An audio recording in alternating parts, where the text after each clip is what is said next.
రామాయణంలోని బాలకాండలో విశ్వామిత్ర మహర్షి శ్రీరామలక్ష్మణులకు వినిపించిన ఈ పవిత్ర గాథ కేవలం ఒక కథనం మాత్రమే కాదు, సంతానం లేని వారికి సంతానాన్ని ప్రసాదించే శక్తివంతమైన ఔషధం. ఈ వీడియోలో ఆ దివ్య ఘట్టాన్ని సవివరంగా తెలుసుకుందాం. కథ ప్రారంభానికి ముందు అసలు సుబ్రహ్మణ్యస్వామి అవతరించాల్సిన అవసరం ఎందుకొచ్చిందో తెలుసుకుందాం. తారకాసురుడు అనే రాక్షసుడు బ్రహ్మదేవుని గూర్చి ఘోర తపస్సు చేసి ఒక విచిత్రమైన వరాన్ని పొందుతాడు. అదేంటంటే కేవలం శివుని కుమారుడి చేతిలో తప్ప తనకు మరెవ్వరి వల్ల మరణం సంభవించకూడదో అని. ఆ సమయంలో సతీదేవి యోగాగ్నిలో తనువు చాలించి ఉంటుంది. శివుడు ఘోరమైన తపస్సులో అంటే సమాధి స్థితిలో ఉంటాడు. శివుడు మళ్లీ వివాహం చేసుకునే అవకాశం లేదని, కాబట్టి అతనికి కుమారుడు పుట్టడని, తద్వారా తనకు మరణం లేదని తారకాసురుడు విర్రవీగుతుంటాడు. అతని ఆగడాలకు దేవతలందరూ స్వర్గాన్ని విడిచి పారిపోతారు. ఈ విపత్కర పరిస్థితుల్లో శివుణ్ణి పార్వతీదేవితో వివాహానికి ఒప్పించి లోకరక్షకుడైన కుమారుణ్ణి పొందడమే ఏకైక మార్గమని దేవతలు నిర్ణయించుకుంటారు. మన్మధుని దహనం, రతీదేవి విలాపం, పార్వతీదేవి తపస్సు, చివరగా శివపార్వతుల కళ్యాణం ఇవన్నీ సుబ్రహ్మణ్య జననానికి నాంది పలుకుతాయి. శివపార్వతుల వివాహానంతరం వారు ఏకాంతంలో ఉన్న సమయాన దేవతల కోరిక మేరకు అగ్నిదేవుడక్కడికి వెళ్తాడు. పరమేశ్వరుని నుండి వెలువడిన అమోఘమైన తేజస్సును అంటే వీర్యాన్ని అగ్నిదేవుడు గ్రహిస్తాడు. ఆ తేజస్సు కోటి సూర్యప్రభలతో సమానమైన వేడిని కలిగి ఉంటుంది.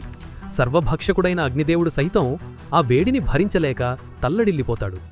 ఆ శివతేజస్సును భరించలేక అగ్నిదేవుడు గంగానదిని ఆశ్రయిస్తాడు. అమ్మా, నేను ఈ తేజస్సును భరించలేకపోతున్నాను, లోక కళ్యాణం కోసం నువ్వు దీన్ని స్వీకరించు అని వేడుకుంటాడు. అగ్నిదేవుని బాధను చూసిన గంగాదేవి ఆ తేజస్సును తనలో ధరించడానికి అంగీకరిస్తుంది. కాని సాక్షాత్తు పరమేశ్వరుని తేజస్సు గంగలో ప్రవేశించగానే ఆ పవిత్ర నది నీరు మరుగుతున్నట్లుగా మారిపోతుంది. అలల హోరు పెరిగిపోతుంది. ఆ వేడికి గంగాదేవి కూడా తట్టుకోలేక బ్రహ్మదేవుణ్ణి ప్రార్థించి, స్వామి, నేను దీన్ని భరించలేకపోతున్నాను అని మొరపెడుతుంది. అప్పుడు బ్రహ్మదేవుడు ఆ తేజస్సును హిమాలయాలకు సమీపంలో ఉన్న శరవణ అంటే రెల్లు పొదల వనంలో విడిచిపెట్టమని సూచిస్తాడు. గంగాదేవి ఆ తేజస్సును ఆ రెల్లు పొదలలోని నీటిలో విడిచిపెడుతుంది. అక్కడ అద్భుతం జరుగుతుంది. ఆ తేజస్సు 6 భాగాలుగా విడిపోయి 6 పద్మాలపై 6 దివ్యమైన బాలులుగా మారుతుంది. ఆ బాలురు సూర్య తేజస్సుతో వెలిగిపోతుంటారు. ఆ సమయంలో ఆకాశ మార్గంలో వెళ్తున్న 6 కృత్తికలు అంటే నక్షత్ర దేవతలు స్నానం చేయడానికి ఆ సరస్సు వద్దకు వస్తారు. ఆ అందమైన బాలుర్ను చూసి వారి మనసులో మాతృభావం కలుగుతుంది. వీరు మన బిడ్డలే అనుకుని 6 తల్లులు ఆ 6 బాలుర్ను ఎత్తుకుని పాలిస్తారు. కృత్తికలు పెంచారు కాబట్టి ఆ బాలుడికి కార్తీకేయుడు అనే పేరు వచ్చింది. విషయం తెలుసుకున్న పార్వతీ పరమేశ్వర్లు అక్కడికి వస్తారు. తన బిడ్డలను చూడగానే జగన్మాత పార్వతీదేవి ఆనందం అవధులు దాటుతుంది. ఆమె వాత్సల్యంతో ఆ 6 బాలుర్ని ఒక్కసారిగా దగ్గరకు తీసుకుని గట్టిగా హత్తుకుంటుంది. అమ్మ స్పర్శ తగలగానే ఆ 6 శరీరాలు ఒకటిగా మారిపోతాయి. కాని 6 ముఖ్యాలు మాత్రం అలాగే ఉండిపోతాయి. అలా షణ్ముఖుడు అంటే 6 ముఖాలు గనవాడు ఆవిర్భవించాడు. శివుని తేజస్సు, అగ్ని మరియు గంగల ధారణాశక్తి, కృత్తికల పెంపకం, పార్వతీదేవి ప్రేమ ఇవన్నీ కలిసిన అద్భుత శక్తి స్వరూపమే సుబ్రహ్మణ్యస్వామి. 6 ముఖాలు ఇవి పంచ జ్ఞానేంద్రియాలకు మరియు మనసుకు ప్రతీక.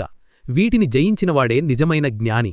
అందుకే సుబ్రహ్మణ్యస్వామిని జ్ఞానస్కందుడు అంటారు. గురుతత్వం తండ్రి అయిన శివునికే ప్రణవమంత్రం అంటే ఓంకారం అర్థం చెప్పిన గురువు సుబ్రహ్మణ్యస్వామి. శరవణభవ మనసు అనే పొదలో ఉత్పన్నమయ్యేవాడు భగవంతుడు. కలత చెందిన మనసును శాంతపరిచే శక్తి ఈ నామానికి ఉంది. వాల్మీకి రామాయణంలో విశ్వామిత్రుడు రాముడితో చెప్పినట్లుగా భక్త్యాశ్చయైతచ్ఛృణుయాత్ రామసంభవం కార్తికేయస్య ఆయుష్మాన్ పుత్రపౌత్రైశ్చ స్కందసాలోక్యతాం వ్రజేత్. ఎవరైతే భక్తి శ్రద్ధలతో ఈ కార్తికేయ జనన వృత్తాంతాన్ని వింటారో లేదా చదువుతారో వారికి సంతాన ప్రాప్తి, పిల్లలు లేని దంపతులకు తప్పక సంతానం కలుగుతుంది. ఇది వేదవాక్కు. ఆయుర్దాయం పుట్టిన బిడ్డలు పూర్ణాయుష్యుతో ఉంటారు.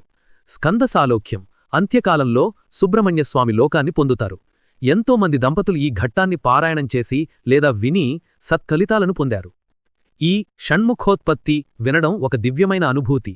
ఇది కేవలం పురాణ కథనం మాత్రమే కాదు, మనలోని అజ్ఞానాన్ని తొలగించి జ్ఞానాన్ని ప్రసాదించే శక్తివంతమైన స్తోత్రం లాంటిది. మీరు కనుక ఏదైనా సంకల్పంతో ఉన్నా లేదా మానసిక ప్రశాంతతను కోరుకుంటున్నా ఈ వీడియోను ఒక్కసారైనా శ్రద్ధగా వినండి. ఆ షణ్ముఖుని కరుణాకటాక్షాలు మనందరిపై ఉండుగాట. ఓం శరవణ భవాయ నమః.